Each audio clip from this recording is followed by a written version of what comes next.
This is Mission Control Houston. We want to welcome you to today's Space Station Live. It is Tuesday, August 27th, 2013. The crew's very busy on board the space station today. The biggest news of the day is that Luca Parmitano and Chris Cassidy have been working on that troublesome spacesuit that Luca Parmitano was wearing back on July 16th. You're taking a look at pretty much what Luca Parmitano had seen during that eventful spacewalk that lasted 1 hour and 32 minutes. What the crew has been doing today is basically powering up the spacesuit almost as if they were about to conduct another spacewalk. Obviously, Luca's not inside the suit this time, but they did verify that this water problem with this water coming up into the helmet still does exist. This is important because as the ground teams and the crew on board attempt to recreate this problem, they want to make sure, obviously, that the problem is still there.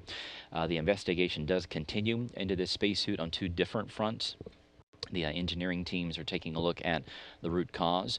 They're going to have the crew begin to manipulate this suit and to take some of the parts out that will be returned to Earth for investigation. But they needed to verify that this problem did exist before they do that, so sort of form a baseline so that anything they do to the suit in the future, any changes they do make, they know whether those will work or not. So again, you're seeing some of this water come up into this spacesuit helmet.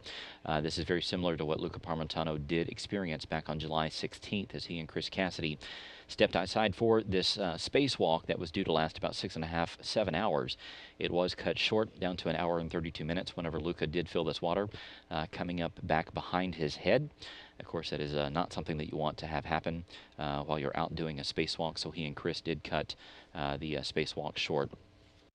While this activity has been taking place, Kara Nyberg has been busy as well working on the experiment known as Spheres. You've seen it quite a bit here on NASA television throughout these expeditions on board the space station.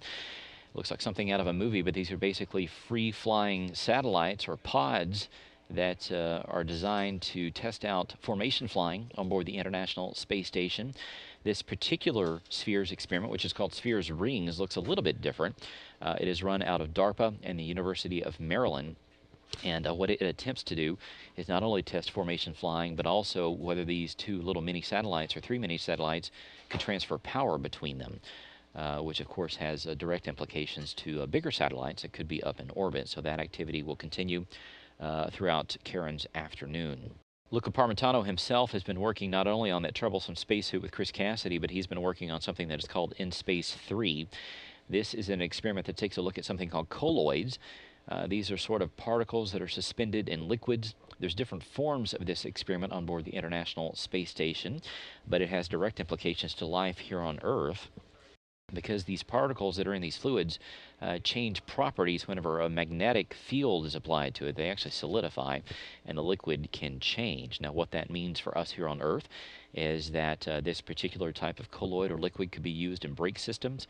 It could be used in buildings and bridges to make them more earthquake-proof, or things such as that, and also robotics. So this In Space 3 will continue throughout Luca's afternoon. The crew also has several different crew Earth observation opportunities today. They're going to be passing over Tanzania. They will also be taking a look at some of the flooding that is occurring in eastern Russia. This is considered some of the worst flooding in almost 100 years. Just more than 32,000 people that are being affected by it. The Amur River has actually broken its banks and is currently overflowing, so they will take a look at that.